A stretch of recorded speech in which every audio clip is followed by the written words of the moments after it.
Students, today we will read making of the Indian Constitution, because in the previous class we have also read about the making of the South African constitutions, and recently this constitution was implemented.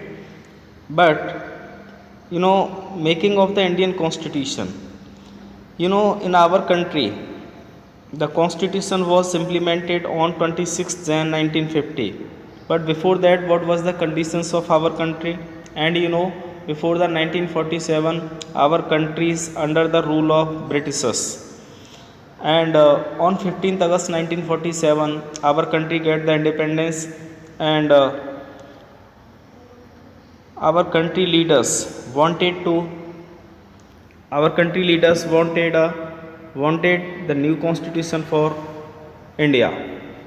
Like South Africa, India's constitution was also drawn up under very difficult circumstances. The making of the constitution for a huge and diverse country like India was not an easy affair. At that time, the people of India were emerging from the status of subject to that of citizens. The country was born through a partition on the basis of religious differences. This was a traumatic experience for the people of India and Pakistan. जब हमारा देश आज़ाद हुआ 1947 में, तो उस समय जो है स्थिति जो थी वो बहुत ही नाजुक स्थिति थी, क्योंकि पाकिस्तान का बंटवारा हुआ था, भारत से एक अलग हिस्सा बना पाकिस्तान। तो उस समय का जो एक्सपीरियंस रहा वो काफ़ी ट्रॉमेटिक एक्सपीरियंस था। और उस समय एक रिलीजियस जो इंडिफरेंसेस थे लोगों के बीच में, हिंदू और मुस्लिम्स को लेकर के, तो उस समय एक डाइवर्स कंट्री के लिए कॉन्स्टिट्यूशन तैयार करना एक बहुत बड़ा चैलेंज था। At least 10 lakh people were killed on both sides of the border in partition related violence. There was another problem. The British had left it to the rulers of the princely states to decide whether they wanted to merge with India or with Pakistan or remain independent. The merger of these princely states was a difficult and uncertain task when the constitution was being written. The future of the country did not look as secure as it does today. The makers of the constitution had anxieties about the present and the future of the country.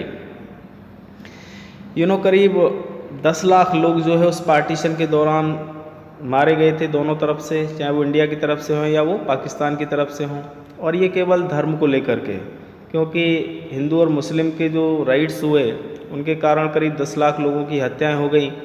और एक बड़ा जो समस्या था, एक अन्य समस्या ये भी थी कि ब्रिटिश जो है जब वो छोड़ रहे थे तो उस समय बहुत सारे जो प्रिंसली स्टेट थे, जो रियासतें थीं, वो स्वतंत्र थीं एक तरीके से, और उनको ये कहा गया था कि वो चाहे तो इंडिया में मर्ज हो सकती हैं और चाहे तो वो पाकिस्तान में मर्ज हो सकती हैं, वो स्वतंत्र हैं। तो ये जो मर्जर था प्रिंसली स्टेट्स का, वो काफ़ी डिफ़िकल्ट और एक अनिश्चित टास्क था भारतीय लीडर्स के लिए जब कॉन्स्टिट्यूशन लिखा जा रहा था। और वो जो कॉन्स्टिट्यूशन जब लिखा जा रहा था तो उस समय भारत के फ्यूचर को लेकर के बड़ी चिंताएं थीं। जो आज हम देखते हैं वो ऐसा हमें फील नहीं होता है, लेकिन संविधान के जो निर्माता थे या संविधान को बनाने वाले जो लोग थे वो कहीं ना कहीं काफ़ी परेशान थे उस समय, और वो अपने प्रेजेंट और फ्यूचर को लेकर के कि आज का जो वर्तमान है अगर ऐसी स्थिति फ्यूचर में ना हो उसको ध्यान में रखते हुए भारत का संविधान बनाना है। Like much of this consensus had evolved during the freedom struggle, our national movement was not merely a struggle against a foreign rule, it was also a struggle to rejuvenate our country and to transform our society and politics. There were sharp differences of the opinion within the freedom struggle about the path India should take after independence. Such differences exist even today, yet some basic ideas and came to be accepted by almost everyone. तो उस समय की जो situations रहीं उसको देखते हुए, क्योंकि जब भारत का जो स्वतंत्रता आंदोलन चल रहा था उसमें अलग अलग ओपिनियंस, अलग अलग मत वाले लोग सम्मिलित थे, उसमें रिवॉल्यूशनरीज थे, उसके अंदर अहिंसावादी भी लोग शामिल थे, और मुस्लिम भी थे, हिंदू भी थे, सब तरीके के लोग सम्मिलित थे। सब ने भारत के लिए मिलकर के संघर्ष किया और भारत को आज़ादी दिलाई।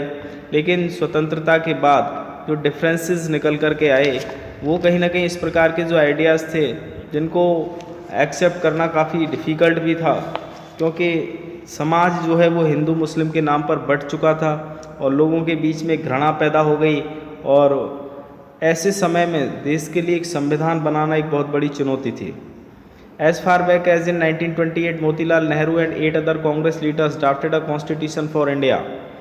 अगर हम पीछे के समय में जाएं तो सबसे पहले 1928 में मोतीलाल नेहरू और अन्य 8 कांग्रेस जो लीडर्स थे उन्होंने भारत के संविधान का एक प्रारूप तैयार किया था। 1931 में एक रेजोल्यूशन जो है कराची सेशन में इंडियन नेशनल कांग्रेस के द्वारा जो है पास किया गया था, जिसमें भारत को स्वतंत्र कराने की मांग की गई थी।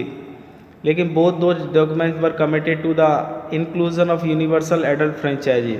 इन दोनों ही डॉक्यूमेंट्स के अंदर जो है यूनिवर्सल एडल्ट फ्रेंचाइजी को कमिट किया गया था। Right to freedom and equality and to protecting the rights of minorities in the constitution of independent India. उसमें राइट टू फ्रीडम भी था, इक्वलिटी भी थी, ठीक है। और भारत के जो माइनॉरिटीज़ थे उनके राइट्स को कैसे प्रोटेक्ट किया जा सकता है, वो सभी उस संविधान के लिए संविधान में जो है लिखे गए थे, जो स्वतंत्र भारत में होनी चाहिए। Thus some basic values were accepted by all leaders much before the Constituent Assembly met to deliberate on the Constitution। यद्यपि कुछ बेसिक जो वैल्यूज़ थी उनको एक्सेप्ट किया गया सभी लीडर्स के द्वारा जब संविधान सभा से पहले, और वो संविधान में उसको डेलिब्रेट भी किया गया। The familiarity with political institutions of colonial rule also helped develop an agreement over the institutional design। The British rule had given voting rights only to a few. On that basis, the British had introduced very weak legislatures. Elections were held in 1937 to provincial legislatures and ministries all over British India। Familiarity जो था उसमें अगर हम देखें जो political institutions का colonial rule के दौरान उसमें काफ़ी सहायता भी मिली और एक एग्रीमेंट जो है डेवलप हुआ था इंस्टीट्यूशनल डिज़ाइन के रूप में। और जो ब्रिटिश सरकार थी, जो ब्रिटिश रूल था, उसने लोगों को वोट डालने का, कुछ ही लोगों को वोट डालने का अधिकार दिया था। तो उसके आधार पर जो ब्रिटिश थे उन्होंने एक बहुत ही कमज़ोर लेजिस्लेचर को इंट्रोड्यूस किया था। इलेक्शंस भी जो है हुए थे 1937 में, पहली बार प्रोविंशियल इलेक्शंस हुए थे और उसमें मिनिस्ट्रीज भी बनाई गई थी ब्रिटिश इंडिया में। These were not fully democratic governments, और ये पूर्ण रूप से लोकतांत्रिक सरकार नहीं थी। But the experience gained by the Indians in the working of the legislative institutions proved to be very useful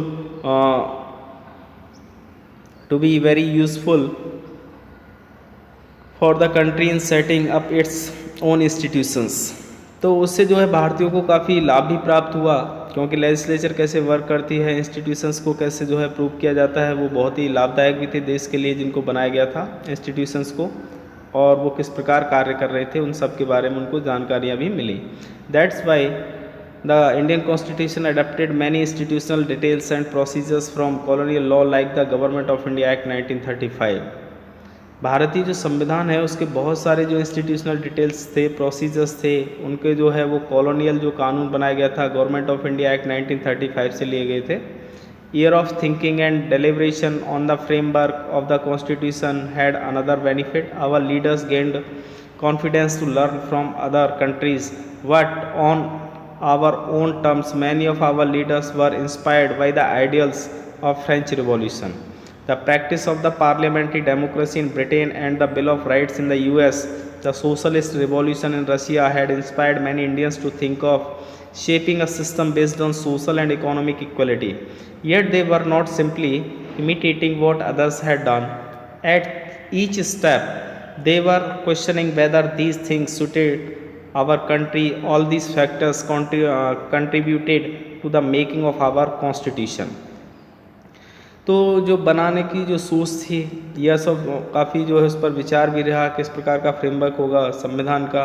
उसका एक अन्य लाभ भी हुआ, जो हमारे लीडर्स थे उनके अंदर एक कॉन्फिडेंस आया और उन्होंने सीखा अन्य देशों से भी। लेकिन उसमें कुछ टर्म्स थे, उनमें बहुत सारे लीडर्स रहते थे जो कि वो अलग अलग देशों के विचारों से प्रभावित हुए, चाहे वो फ्रेंच रिवॉल्यूशन हो, चाहे वो पार्लियामेंट्री डेमोक्रेसी हो ब्रिटेन का, या बिल ऑफ राइट हो यूएस का, ठीक है। और सोशलिस्ट रेवोल्यूशन रहा हो रशिया का, इन सभी ऐसे इंसिडेंट्स थे जिनसे हमारे भारतीय लीडर्स काफ़ी प्रभावित हुए, इंस्पायर्ड हुए, ठीक है। और उन्होंने एक सोशल इकोनॉमिक इक्वलिटी के सिस्टम के आधार पर जो उसका स्ट्रक्चर बनाया, और वो सिंपली अगर हम देखें तो अन्य ने भी इसको किया, और प्रत्येक स्टेप पर जो है क्वेश्चनिंग भी हुई, जबकि कुछ ऐसी जो चीज़ें थीं जो हमारे देश के लिए सूट करती थी। तो ये सभी जो फैक्टर्स थे उन सभी ने जो है भारतीय संविधान बनाने में योगदान दिया है, ठीक है। तो अगर हम देखें हमारा जब संविधान का निर्माण हुआ तो संविधान निर्माण में अन्य देशों के संविधानों से भी जो अच्छी अच्छी बातें हैं वो हमने क्या की हैं, अडॉप्ट की हैं। जैसे हमने ब्रिटेन का बात की, ब्रिटेन से हमने रूल ऑफ लॉ को एक्सेप्ट किया है, पार्लियामेंट्री सिस्टम को अडॉप्ट किया है। अमेरिका से हमने डेमोक्रेटिक राइट्स को अडॉप्ट किया है, और फेडरलिज्म को हमने जो है संघवाद जिसको कहते हैं, फेडरल स्ट्रक्चर को हमने कनाडा से लिया है, ठीक है ना। तो इस प्रकार से जो है सोशलिज्म जो वर्ड है वो हमने रशिया से लिया है। तो ये सभी जो है हमने अलग अलग देशों की जो अच्छी अच्छी बातें थी उन सबको हमने क्या किया है, एक्सेप्ट किया है। द कॉन्स्टिट्यूएंट असेंबली, अब हम संविधान सभा के बारे में चर्चा करेंगे। तो संविधान सभा के बारे में जो है सबसे पहले जुलाई 1946 में जो है संविधान सभा का पहला सेशन हुआ था, और पहली जो मीटिंग हुई वो दिसंबर 1946 में हुई थी, 9 दिसंबर 1946 को, जहां डॉक्टर सच्चिदानंद सिन्हा जो थे उनको संविधान सभा का अस्थायी अध्यक्ष नियुक्त किया गया था।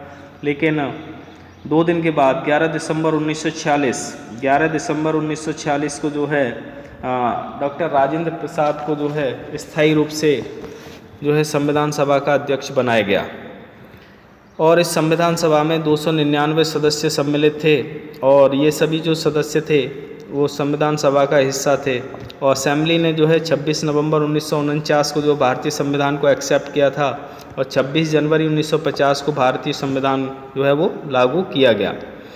26 नवंबर 1949 को भारत का संविधान बनकर के तैयार हो गया था, और उसके शुरू के 15 जो आर्टिकल्स थे उनको तुरंत तत्काल प्रभाव से लागू किया गया था। लेकिन 26 जनवरी 1950 को ही हमारे देश का संविधान लागू क्यों हुआ, इसका एक इतिहास भी है, क्योंकि 26 जनवरी जो है उस 1930 को हमने सबसे पहले अपना जो है गणतंत्र दिवस मनाने का निर्णय लिया था, जब लाहौर में कांग्रेस का अधिवेशन हुआ था 1929 दिसंबर में। तो लाहौर में जो है सबसे पहले रावी नदी के तट पर जो है तिरंगा फहराया गया था, और उस समय 26 जनवरी 1930 को हमने पहला जो है अपना इंडिपेंडेंस डे मनाने का जो प्रण लिया था कि हम अपने देश को गणतंत्र बनाएंगे। तो उसी दिन को ध्यान में रखते हुए 26 जनवरी 1950 का दिन चुना गया भारतीय संविधान को लागू करने के लिए। Why should we accept the constitution made by this assembly more than 6 decades ago? ठीक है, we have already noted one reason above. The constitution does not reflect the views of its members alone. It expresses a broad consensus of its time. Many countries of the world have had to rewrite their constitution afresh because the basic rules were not acceptable to all major social groups or political parties. In some other countries, the constitution exists as a more piece of paper. No one actually follows it. The experience of our constitution is different. Over the last half a century, several groups have questioned some provisions of the constitution, but no large social groups or political party has ever questioned the legitimacy of the constitution itself. This is an unusual achievement for any constitution. इस section में हमने जो पढ़ा है वो अपने संविधान की विशेषताओं के बारे में, क्योंकि हमारे देश का संविधान 26 जनवरी 1950 को लागू हुआ, और अब अगर हम देखें तो अब तक करीब 70 वर्ष से ज़्यादा हो चुके हैं। आज भी हमारे संविधान पर कोई प्रश्न चिन्ह नहीं लगा है, क्योंकि समय समय पर संविधान के अंदर संशोधन किए जाते हैं, परिवर्तन किए जाते हैं, और ये संविधान संशोधन की प्रक्रिया जो है वो हमने दक्षिण अफ्रीका से ही अडॉप्ट की है, साउथ अफ्रीका से जो लिया था उस समय संविधान संशोधन की जो प्रक्रिया है, क्योंकि उस संविधान के अंदर से समय समय पर जो जनता की मांग होती है, जनता के हितों को ध्यान में रखते हुए संविधान में संशोधन किया जाता है, और संविधान जो संशोधन होता है वो उससे लोगों की जो रिसेंट जो डिमांड्स होती हैं उनको कंप्लीट किया जाता है। अभी हाल में देखें तो आपने जीएसटी का संशोधन हुआ था हमारे संविधान के अंदर, ठीक है।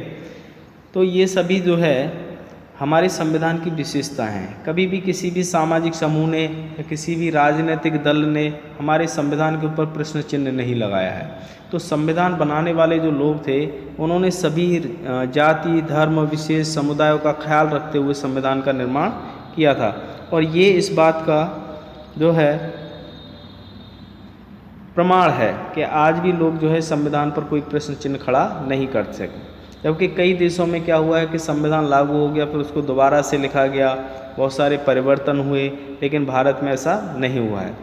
दूसरा जो रीज़न है वो संविधान को एक्सेप्ट करने का, वो क्या है कि जो संविधान सभा थी और वो सभी क्या है भारत के जो लोग जिन्होंने उसको रिप्रेजेंट किया था, and there was no universal adult franchise at that time, क्योंकि उस समय जो है कोई भी यूनिवर्सल एडल्ट फ्रेंचाइजी नहीं थी।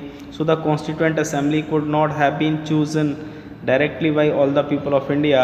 It was elected mainly by the members of the existing provincial legislatures that we mentioned above. This ensured a fair geographical share of members from all the regions of the country. The assembly was dominated by the Indian National Congress, the party that led India's freedom struggle. But the Congress itself included a variety of political groups and opinions. The assembly had many members who did not agree with the Congress in social terms too. The assembly represented members from different language groups, caste, classes, and religions and occupations. Even if the constituent assembly was elected by universal adult franchise, its composition would not have been very different. तो जो संविधान सभा का जो चुनाव हुआ था उसमें जितने भी जो मेंबर्स थे वो सभी प्रोविंशियल लेजिस्लेचर्स से चुने गए थे, जो ऊपर हमने बताया प्रोविंशियल लेजिस्लेचर्स के बारे में। और ये उन्होंने जो है ये इंश्योर भी किया था कि जो ज्योग्राफिकल शेयर है मेंबर्स का वो सभी रीजन्स में पूरे देश के सभी क्षेत्रों से लिए गए थे। और जो असेंबली है उसको इंडियन नेशनल कांग्रेस ने डोमिनेट भी किया था। जो ये पार्टी थी इंडियन नेशनल कांग्रेस, जिसने इंडियन फ्रीडम स्ट्रगल को क्या किया था, लीड किया था। लेकिन जो कांग्रेस में ही अगर हम देखें तो बहुत सारे ऐसे पॉलिटिकल ग्रुप्स भी थे, उनके अलग अलग ओपिनियंस थे। और असेंबली में बहुत सारे अगर देखें मेंबर्स जो कि उससे एग्री नहीं थे कांग्रेस से, और वो अलग अलग सोशल टर्म से बिलोंग करते थे। तो असेंबली ने जो है जिन सभी मेंबर्स को अलग अलग भाषा, ग्रुप, कास्ट, क्लास, रिलीजन और ऑक्यूपेशन से बिलोंग करते थे, उन सब ने मिलकर के जो है संविधान सभा में क्या अपना रिप्रेजेंटेशन दिया था। तो संविधान जो सभा थी उसको चुना गया था यूनिवर्सल एडल्ट फ्रेंचाइजी के बेसिस पर, और उसका जो कंपोजिशन था वो काफ़ी डिफरेंट रहा होगा ना। Finally the manner in which the constituent assembly worked gives sanctity to the constitution. The constituent assembly worked in a systematic, open and consensual manner. First, some basic principles were decided and agreed upon. Then a drafting committee chaired by Dr. V.R. Ambedkar prepared a draft constitution for discussion. Several rounds of thorough discussion took place on the draft constitution, clause by clause. More than 2,000 amendments were considered. The members deliberated for 114 days, spread over 3 years. Every document presented and every word spoken in the Constituent Assembly has been recorded and preserved. These are called Constituent Assembly debates. When printed, these debates are 12 bulky volumes. These debates provide the rationale behind every provisions of the Constitution. These are used to interpret the meaning of the Constitution. Finally, अगर हम देखें जो constituent assembly थी उसने जब कार्य करना प्रारंभ किया तो संविधान के लिए, तो संविधान सभा जो एक सिस्टमेटिक तरीके से उन्होंने कार्य किया ओपन और कॉन्सेंसुअल मैनर में, और सबसे पहला जो बेसिक जो प्रिंसिपल रहा उसमें निश्चित किया गया कि सभी लोग उस पर सहमत हों। और संविधान की जो ड्राफ्टिंग कमेटी थी उसके चेयरमैन थे डॉक्टर V.R. अम्बेडकर। उन्होंने संविधान का प्रारूप तैयार किया था, ठीक है ना। 29 अगस्त 1947 को ये कमेटी का गठन हुआ था और उनको जो है ड्राफ्टिंग कमेटी का चेयरमैन बनाया गया था। और क्लॉज बाय क्लॉज पर हर क्लॉज के ऊपर जो है काफ़ी बहस हुई, चर्चाएं हुई। हज़ारों, अगर हम देखें हज़ारों उसमें संशोधन हुए, ठीक है। और जो मेंबर्स थे करीब 114 दिनों तक इस पर बहस चली और करीब 3 वर्ष इसमें लगे थे। अगर आप देखें 2 वर्ष 11 माह 18 दिन का समय एग्जैक्ट है इसका, 2 वर्ष 11 माह 18 दिन, 2 ईयर्स, ठीक है। और 18 मंथ्स, नहीं सॉरी 18 मंथ्स नहीं 11 months, okay, 11 months and 18 days. इतना समय जो है भारतीय संविधान को बनने में क्या लगा था, समय लगा था इतना। भारतीय संविधान को बनने में 2 वर्ष 11 माह और 18 दिन का समय लगा था, लगभग 3 वर्ष 3 साल तक जो है इस पर इसको बनाने में समय लगा था। और करीब 114 दिनों तक इस पर बहस चली थी और प्रत्येक जो डॉक्यूमेंट था उसको प्रेजेंट किया गया था, प्रत्येक वर्ड जिसको बोला गया था, संविधान जो सभा थी उसको रिकॉर्ड किया गया, प्रिजर्व किया गया, कॉन्स्टिट्यूएंट असेंबलीज की डिबेट्स को जब उन्हें प्रिंट किया गया तो ये जो डिबेट्स थी वो करीब 12 बड़े बड़े जो वॉल्यूम्स थे उनके रूप में उसको जो है प्रिंट किया गया था। और ये जो डिबेट्स थी उनको एक तरीके से संविधान के प्रोविजंस के रूप में रखा गया और उनका जो उपयोग है वो संविधान के मीनिंग, अर्थ को इंटरप्रेट करने में किया गया था। तो कहने का अर्थ ये है जो संविधान सभा थी उसका गठन कब हुआ, 9 दिसंबर जो है जुलाई 1946 में हुआ था, उसका गठन हुआ। पहली बैठक जो हुई वो 9 दिसंबर 1946 को हुई थी दिल्ली में और वहाँ पर डॉक्टर सच्चिदानंद सिन्हा को उसका अध्यक्ष चुना गया था अस्थायी रूप से, ठीक है। और 11 दिसंबर 1946 को दूसरी बैठक में डॉक्टर राजेंद्र प्रसाद को उसका स्थायी अध्यक्ष चुना गया था। अगर आपसे पूछा जाता है कि संविधान सभा के अध्यक्ष कौन थे, ठीक है, संविधान सभा के अध्यक्ष कौन थे तो डॉक्टर राजेंद्र प्रसाद थे। अगर पूछा जाता है कि संविधान सभा के अस्थायी अध्यक्ष कौन थे तो डॉक्टर सच्चिदानंद सिन्हा थे। अगर आपसे पूछा जाता है संविधान सभा के प्रथम अध्यक्ष कौन थे, ठीक है, तो डॉक्टर सच्चिदानंद सिन्हा थे, ठीक है। वो अस्थायी या स्थायी अगर नहीं पूछता है तो स्थायी और स्थायी पूछता है तो स्थायी में डॉक्टर राजेंद्र प्रसाद, अस्थायी में डॉक्टर सच्चिदानंद सिन्हा।